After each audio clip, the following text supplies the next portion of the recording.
ونتوكل عليه ونعوذ بالله من شرور أنفسنا ومن سيئات أعمالنا من يهده الله فلا مضل له ومن يضلل فلا هادي له ونشهد أن لا إله إلا الله وأشهد أن محمدا عبده ورسوله أما بعد قال النبي صلى الله عليه وسلم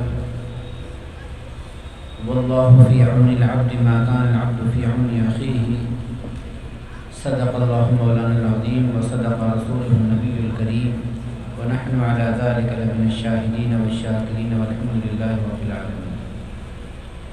میرے محترم بزرگ و دوستو، جیسا کہ آپ حضرات کو معلوم ہے، آج یہ جمعیت علماء کا پروگرام بطور استقبال کے رکھا جس کا میں اہل نہیں تھا، پھر بھی آپ حضرات نے اتنا اعزاز و اکرام کیا، میں آپ حضرات کا شکریہ ادا کرتا ہوں۔ اللہ تعالیٰ آپ کو جزائے خیر عطا فرمائے۔ ابھی کئی بار تذکرہ آیا کہ جو ہمارے علاقے میں باڑھ آئی، اس کی وجہ سے کافی لوگ پریشان رہے۔ ہمارے لہر پور کے چاروں حلقوں کی طرف سے باقاعدہ اس کا نظم کیا گیا اور سب نے بڑھ چڑھ کر حصہ لیا، لیکن اس میں واقعتاً حلقہ نمبر 2 کے لوگوں نے سب سے زیادہ کام کر کے دکھایا۔ یعنی سب نے کام کیا لیکن ان لوگوں نے زیادہ ہی کام کیا۔ میں نے خود آ کر دیکھا، سب سے کمال کا کام تو ان کا یہ رہا کہ کوئی باورچی نہیں لگایا، سارا کام اپنے ہاتھ سے کیا، بچوں کو بھی استعمال کیا اور گھر سے ماں بہنوں نے بھی ساتھ دیا۔ میں آپ حضرات کو جزائے خیر عطا کرتا ہوں، دعا کرتا ہوں اللہ آپ کو جزائے خیر عطا فرمائے۔ اور ایسے موقع پر ہم سب کو بڑھ چڑھ کر حصہ لینا بھی چاہیے۔ جب کبھی کوئی مسئلہ آ جائے، کوئی پریشانی کا، کوئی مصیبت کا، جمعیت علماء کا یہ شروع سے کردار رہا ہے کہ خدا نخواستہ اگر کوئی کہیں پر ناگہانی آتی ہے، کوئی مصیبت آتی ہے تو جمعیت علماء اس کا ساتھ دیتی ہے۔ اور ایک بات یاد رکھے، وہ انسان نہیں جس کے اندر انسانیت نہ ہو۔ درخت اپنے پھل سے پہچانا جاتا ہے، درخت اپنے پھل سے پہچانا جاتا ہے۔ وہ درخت جو سایہ دار ہو، وہ درخت جو پھل دینے والا ہو، لوگ اس کی قدر کرتے ہیں، اس کی حفاظت کرتے ہیں، اس کو بچاتے ہیں، اس کی نگرانی کرتے ہیں۔ حتیٰ کہ اگر گھر میں وہ درخت لگا ہے، کوئی جانور یا کوئی بچہ اس کو نقصان پہنچا دے تو گھر کے ذمہ دار ناراض ہو جاتے ہیں کہ اس درخت کو کیوں توڑا، اس درخت کو نقصان کیوں پہنچایا۔ بالکل ایسے ہی دوسری مثال یہ کہ وہ درخت جو کانٹے دار ہو، خاردار ہوتا ہے، جس کا پھل بجائے میٹھے کے کڑوا ہو، ایسے درخت کو گھر میں لگانا تو درکنار، لوگ ایسے درخت کے پاس سے گزرنا پسند نہیں کرتے۔ اب میں آپ کو بتاؤں، جیسے درختوں کی مثال ہے ایسے ہی انسانوں کی بھی مثالیں ہیں آپ کی درمیان۔ کچھ انسان ایسے ہوتے ہیں کہ انسان سوچتا ہے اس کا مزاج اچھا ہے، اس کے پاس بیٹھیں گے تو ہمیں کوئی چیز ملے گی، اس کا مزاج اچھا ہے، اس کے پاس بیٹھیں گے دین کی بھلائی کی کوئی بات ملے گی۔ ایسے لوگوں کے پاس بیٹھنے کو لوگ خوش نصیب سمجھتے ہیں اپنے آپ کو کہ جس بندے کے پاس بیٹھ کر انسان کی طبیعت خوش ہو جائے، دل خوش ہو جائے، ہر انسان سوچتا ہے ایسے انسان کے قریب بیٹھ جائے۔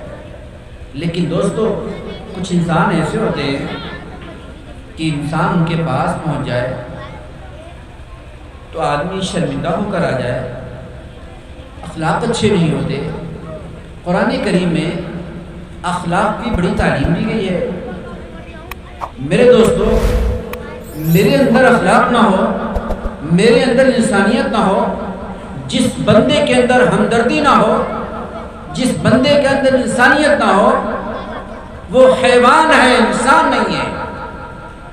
جو کسی پریشان حال کی پریشانی کو نہ سمجھے، جو کسی مجبور کی مجبوری کو نہ سمجھے، وہ پھر انسان کہاں رہا؟ وہ تو حیوان ہو گیا۔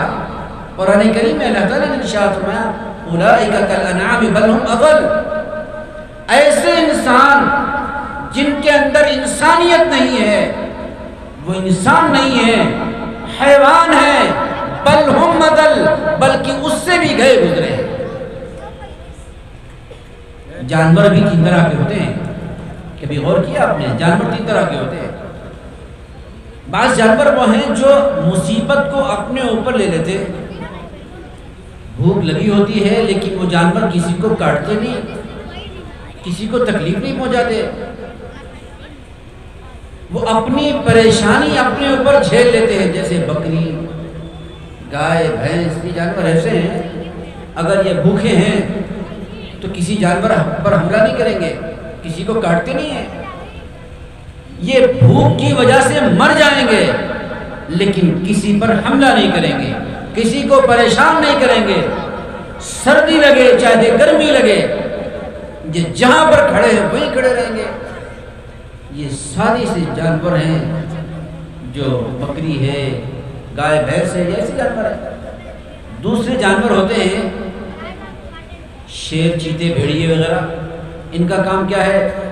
اپنا پیٹ بھرنے کے لیے دوسرے کا پیٹ پھاڑ دیتے ہیں، اپنے پیٹ کو بھرنے کے لیے دوسرے کی جان لے لیتے ہیں، دوسرے پر حملہ کرتے ہیں، دوسروں کو تکلیف پہنچاتے ہیں، دوسرے کا گھر اجاڑ دیتے ہیں۔ لیکن ایک بات یاد رکھیں، یہ جانور بھی کیا کرتے ہیں؟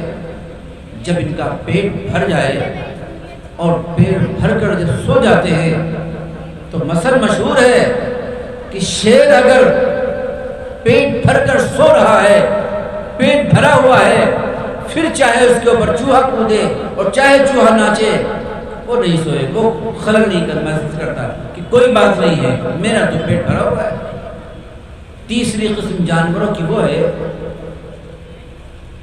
جن کا کام ہے تکلیف پہنچانا، موذی جانور جیسے سانپ، بچھو وغیرہ، ان کا کام ہے صرف تکلیف پہنچانا۔ تکلیف پہنچانے سے ان کا کوئی فائدہ نہیں ہوتا، کسی کو کاٹ لیں، کسی کو ڈس لیں، نہ ان کو نیند اس سے آتی ہے اور نہ ان کا پیٹ بھرتا ہے، لیکن ان کا کام ہے۔ میرے دوستو، یہ تین قسم جانوروں کی ہے۔ اللہ تعالیٰ نے ارشاد فرمایا بل ہم اضل، انسان ایسے ہیں جو جانور سے بھی گئے گزرے ہیں، اپنی آسانی کے لیے دوسرے کا گھر اجاڑ دیتے ہیں، اپنی آسانی کے لیے دوسرے کا پیسہ ہڑپ کر لیتے ہیں، دوسروں کے حقوق دبا لیتے ہیں، ناجائز کام کرتے ہیں، کسی کی عزت کی پرواہ نہیں کرتے۔ انسان کہاں ہے؟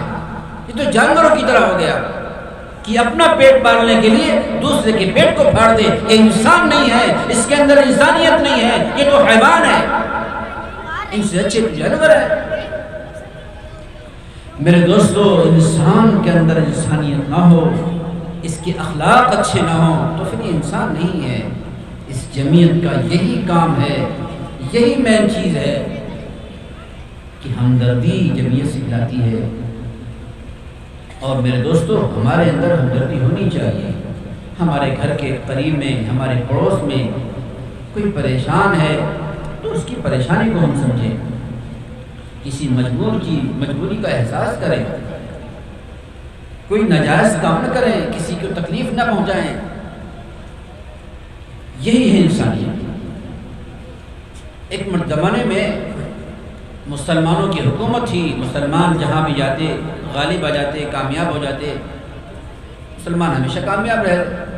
ایک کافر بادشاہ تھا، اس نے کہا کہ یہ مسلمان جہاں جاتے ہیں غالب آ جاتے ہیں، جیت جاتے ہیں، ان کے پاس ایسی کون سی چیز ہے جس سے لوگ کامیاب ہوتے ہیں، پتہ لگانا چاہیے۔ اس نے ایک آدمی کو بغداد بھیج دیا، اور اس وقت مسلمانوں کی حکومت اور مسلمانوں کا مرکز بغداد تھا۔ وہ جاسوس بغداد میں آ گیا، اس نے پتہ لگانا شروع کیا، غور کیا کہ ہاں ایسی کون سی چیز ہے جس بنیاد پر یہ مسلمان کامیاب ہے۔ کیا دیکھا اس نے کہ ایک ہوٹل ہے، اس کو کھانے کی حاجت ہوئی، پہنچ گیا کھانے کے لیے، ہوٹل پر بیٹھ کے جا کر کے کھانے کا مطالبہ کیا۔ اس کے جانے سے پہلے ایک شخص پہلے سے کھانا کھا رہا تھا۔ اب اس نے کیا دیکھا کہ وہ شخص جو پہلے سے کھانا کھا رہا ہے گھور گھور کر اس آدمی کو دیکھ رہا ہے۔ اب یہ بڑا پریشان کہ یار یہ آدمی جو پہلے سے کھانا کھا رہا ہے، مقامی آدمی ہے، مجھے کیوں گھور رہا ہے؟ لیکن خیر دل میں تسلی دی اس نے کہ میں باہر کا آدمی ہوں، اجنبی سمجھ کر یہ مجھے گھور رہا ہے۔ خیر اس نے بھی کھانا منگایا، کھانا کھایا۔ اس کے فارغ ہونے سے پہلے وہ شخص جو گھور رہا تھا نکل کر چلا گیا۔ یہ شخص فارغ ہوا کھانے سے، کاؤنٹر پر پہنچا بل جمع کرنے کے لیے، تو کاؤنٹر والے نے کہا کہ آپ کا بل تو ادا ہو چکا ہے۔ اس نے کہا میرا بل کس نے ادا کر دیا، میں تو ابھی آیا ہوں۔ تو کہا نہیں، ایک شخص آپ کے پاس بیٹھا تھا، وہ بل آپ کا دے کر چلا گیا ہے، اور وہ مجھ سے یہ کہہ گیا ہے کہ یہ شخص اجنبی مسافر معلوم ہوتا ہے، اس لیے میرا دل چاہتا ہے کہ اس بندے کی میں دعوت کر دوں، اور بتایا اس لیے نہیں کہ کہیں شکریہ و جزاک اللہ نہ کہہ دیں آپ، اس لیے کہ کسی کی خیر خواہی، کسی کی مدد کرنا، کسی کی ضرورت کو پورا کرنا، اس کا بدلہ مجھے اللہ سے چاہیے، اس سے نہیں چاہیے۔ میرے دوستو، وہ شخص جو باہر سے آیا تھا مسلمانوں کو دیکھنے کے لیے کہ ان کے اندر ایسی کون سی طاقت ہے، اس نے یہ اندازہ لگا لیا یہی چیزیں ہیں جو اس انسان کے اندر خیر خواہی، ہمدردی آج بھی اسلام کے اندر زندہ ہے۔ پھر وہ شخص مارکیٹ میں پہنچا، کوئی سامان خریدنا تھا، اس نے سامان دیکھا، ریٹ طے کر لیا۔ ریٹ طے کرنے کے بعد اس نے پیسے دینے کا ارادہ کیا۔ اس دکاندار نے کہا بھائی یہی چیز آپ کو سامنے والی دکان پر مل جائے گی، آپ وہاں سے لے لیں، میرے پاس سے نہ لیں، اسی قیمت میں ملے گی، آپ وہاں سے لے لیں۔ یہ شخص یہاں سے اٹھا اور سامنے والی دکان پر پہنچ گیا، اور وہاں سے جا کر اس نے وہ چیز خریدی، لیکن اس کے دل میں کھٹک ہو رہی تھی کہ آخر اس کے پاس وہ چیز موجود تھی، پھر مجھے دوسری دکان پر کیوں بھیجا؟ واپس آیا اور کہا بھائی جو چیز میں آپ سے خرید رہا تھا کیا وہ چیز آپ کے پاس تھی نہیں، یا ایک ہی پیس تھا، کیا مطلب ہے آپ کا؟ اس بندے نے کہا کہ نہیں، میرے پاس مال اور بھی ہے، میرے پاس سامان اور بھی رکھا ہے، لیکن بات یہ ہے کہ آج میں نے صبح سے جو سامان فروخت کیا ہے وہ میرے پاس اتنا ہو گیا ہے کہ میرے بیوی بچے کھا سکتے ہیں، لیکن سامنے والا دکاندار ہمارا بھائی ہے، اس کے پاس صبح سے ایک گراہک بھی نہیں آیا، اس لیے میں نے سوچا کہ آپ کو اس کے پاس بھیج دوں تاکہ اس کا بھی سامان مل جائے اور اس کے بچوں کے لیے کچھ نظم ہو جائے۔ وہ شخص اٹھا وہاں سے، کہنے لگا یہی وہ طاقت ہے انسانوں کے اندر اور مسلمانوں کے اندر، یہی وہ چیز ہے جس کی بنیاد پر اللہ نے ان کو کامیاب کر رکھا ہے۔ میرے دوستو، خیر خواہی اپنا مزاج بنائیے، ہمدردی اپنا مزاج بنائیے۔ ہم سب یہ طے کریں کہ ہم کہیں پر بھی کسی بھی حال میں کسی بھی مظلوم شخص کی مدد کرنا ہو، یاد رکھیں مدد کرنا دو طرح سے ہوتا ہے، ایک مدد ہوتی ہے دنیا کی اور ایک مدد ہوتی ہے آخرت کی۔ دنیا کی مدد یہ ہے پریشان آلے آپ نے اس کی مدد کر دی، کوئی بے گھر ہے اس کو آپ نے گھر کا نظم کر دیا، کہیں کھانے کا نظم کرنا ہے آپ نے کھانے کا نظم کیا، یہ ہے دنیا کی مدد۔ ایک ہے بے نمازی شخص، نماز نہیں پڑھتا، اللہ کے حکم کو توڑتا ہے، اب یہ اللہ سے دور ہو کر کے زندگی گزار رہا ہے، جہنم میں جائے گا۔ جو خدا کے حکم کو توڑے گا اس کا ٹھکانہ اچھا نہیں ہے۔ اب اس کے ساتھ سب سے بڑی خیر خواہی ہے اس کو نمازی بنا دو، اس کو دیندار بنا دو، اللہ کا نیک بندہ بنا دو کہ یہ چیز ہمارے اندر آ جائے۔ دینی اور دنیاوی دونوں طرح کی خیر خواہی، یہ ہمارا جذبہ بن جائے، ہمارا مزاج بن جائے، یہ چیزیں ہمیں پیدا کرنا ہے۔ اور میرے دوستو، ہم تو دنیا میں آئے ہی اسی لیے، اللہ نے تو آپ کو بھیجا ہی اس کام کے لیے، اللہ نے آپ کے قرآن کریم میں تعریف کی اسی کام کے لیے کہ دوسروں کے ساتھ خیر خواہی۔ اس لیے میرے دوستو، میں آپ کو پیغام دینا چاہتا ہوں۔ میرا پیغام یہ ہے کہ جتنے ہمارے بھائی بیٹھے ہیں، یہ سب نیت کریں، ایک پروگرام بنائیں۔ آج کل اس موبائل کے دور میں ہماری زندگی برباد ہو گئی، ہمارے نوجوانوں کی زندگیاں برباد ہو گئی۔ میرے دوستو، اس موبائل کا استعمال صحیح طریقے پر بھی ہو سکتا ہے، غلط طریقے پر بھی ہو سکتا ہے، جائز طریقے پر بھی ہو سکتا ہے، ناجائز طریقے پر بھی ہو سکتا ہے۔ افسوس یہ ہے کہ آج ہر گھر میں جوان ہو یا بوڑھا، مرد ہو یا عورت، گھر میں ہر ایک کو دیکھو، رات کو 2 بج جائے، 3 بج جائے، 1 بج جائے، موبائل میں مشغول ہیں، موبائل میں بزی ہیں، کیا دیکھ رہے ہیں اللہ جانے۔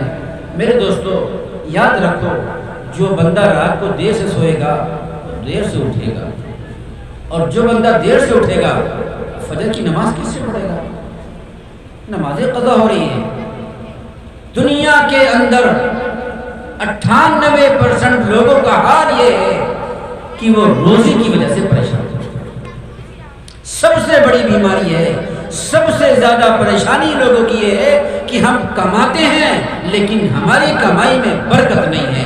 یاد رکھو، جو شخص فجر کی نماز نہیں پڑھے گا اور سورج کے نکلنے کے وقت سوئے گا، اس کی روزی میں کبھی برکت نہیں آئے گی، کبھی نہیں آئے گی، چاہے جتنا کما لو، کماتے کماتے پریشان رہو گے، لیکن اگر فجر کی نماز نہیں ہے زندگی میں تو روزی میں برکت نہیں آئے گی۔ حدیث پاک میں ہے کہ عشاء کے بعد دنیا کی بات کرنا منع ہے۔ سمر فی اللیل، رات کو منع کیا گیا کہ رات کو عشاء کی نماز کے بعد دنیا کی بات نہیں کر سکتے، دین کی بات کرنی ہے تو کر لیجئے، وہ بھی دائرے میں رہ کر۔ دائرے میں رہنے کا مطلب یہ ہے کہ رات کو 3 بجے تک پروگرام جلسہ ہوتا رہا اور سب جا کر سو گئے، فجر کی نماز چھوڑ دی، بیکار ہے ایسے جلسے۔ جس نماز جلسے کو سننے کے بعد فجر کی نماز چلی جائے، میں ایسے جلسوں کا قائل نہیں ہوں۔ کیا فائدہ ہوا تمہارے جلسے سے؟ تو انسان یہ ترتیب بنائے، یہ پروگرام بنائے کہ عشاء کے بعد نماز پڑھیں، اگر کوئی دینی کام ہے، کوئی ضرورت ہے تو جاگے۔ خرافات کے لیے جاگنے کی، بات کرنے کی، فلم دیکھنے کی شریعت میں کوئی گنجائش نہیں ہے۔ اور یاد رکھو، جب گناہ کر کے لیٹو گے تو صبح کو آنکھ تمہاری نماز کے لیے نہیں کھلے گی، نہیں کھلے گی۔ نیک اعمال کو کھینچتے ہیں، نیک اعمال کی برکت سے نیک اعمال کی توفیق ملتی ہے۔ برے اعمال کرو گے، نافرمانی کرو گے، خدا کے حکم کو توڑو گے، پھر سوچو کہ نمازیں مل جائے، کیسے ملے گی؟ کبھی نہیں مل سکتی۔ اس لیے معمول بنائیں اپنا کہ عشاء کے بعد جلدی سوئیں گے اور فجر کی نماز میں اٹھ جائیں گے۔ اور اگر کوئی آدمی دیر سے سو رہا ہے تو یہ پروگرام بنائیں کہ ہم فجر کی نماز پڑھنے کے بعد جب تک سورج نہ نکل جائے تب تک نہیں سونا۔ البرکت فی سحور امتی، برکت اس امت کے صبح کے وقت میں اللہ نے رکھی، اور جب صبح کے وقت میں برکت ہوتی ہے اس وقت ہم پیر پھیلا کر سو رہے ہوتے ہیں، پھر کہتے ہیں برکت نہیں ہوتی۔ کیسے برکت آئے گی؟ برکت تو اللہ نے اعمال میں رکھی ہے۔ ماں بہنوں سے میں کہتا ہوں، دوستوں سے کہتا ہوں، نوجوانوں سے کہتا ہوں، گھر کے اندر ترتیب بناؤ، بچوں کو ڈانٹو، چھوٹے بڑوں کو منع کرو، رات کو موبائل نہ دیکھے، گندگیوں میں نہ مبتلا ہوں، صبح کو اٹھ کر نماز کا اہتمام کریں، نماز کے بعد قرآن کی تلاوت کریں، تسبیحات کا اہتمام کریں، پھر دیکھو تمہاری زندگی میں کیسا مزہ آتا ہے۔ آج ہماری زندگی میں مزہ نکل گیا، زندگی میں رونق نہیں، زندگی میں برکت نہیں، یہ سب گناہ کا نتیجہ ہے۔ اس لیے میرے دوستو، اللہ تعالیٰ نے ہمیں بڑی بڑی 2 تنظیمیں دی ہیں، ایک جمعیت اور ایک جماعت، دونوں کو لے کے چلنا ہے، دونوں کے ساتھ چلنا ہے۔ جمعیت ہمارے باہری نظام کو دیکھتی ہے اور جمعیت ہمارے داخلی نظام کو دیکھتی ہے، ایک ایک بھائی کو مسجد میں لانا ہے، اور مسجد کو باقی کون رکھے گا؟ یہ جمعیت والے مسجد کے بچانے کی فکر کرتے ہیں، اور مسجد کو آباد کرنے کی فکر جماعت والے کرتے ہیں۔ یہ دونوں ہمارے کام ہیں، ہم دونوں ایک دوسرے کے بھائی ہیں، ہم دونوں ایک دوسرے کی مدد کریں گے، تعاون کریں گے، اس طرح سے انشاءاللہ ہمارے گھر کا اور ہمارے شہر کا نظام بھی اچھا چلے گا۔ آپ کا ضلع ماشاءاللہ، آپ کے پورے ضلع میں آپ کی جمعیت لہرپور کا سب سے زیادہ نام رہتا ہے، سب سے زیادہ نام رہتا ہے۔ یہ کیوں؟ یہ سب آپ حضرات کے تعاون کی وجہ سے ہے۔ اس لیے ہم سب یہ نیت کریں کہ انشاءاللہ دینی تقاضے پر بھی عمل کریں گے، جہاں کہیں تقاضا ہو وہاں پر جائیں گے، جان کی، مال کی، وقت کی ضرورت ہوگی ہم اس کو بھی لگائیں گے، اور اس کے علاوہ ہم اپنے آپ کو دین کے ہر پہلو کے مطابق زندگی گزارنے کی کوشش کریں گے۔ اللہ تعالی ہم سب کو عمل کرنے کی توفیق عطا فرمائے۔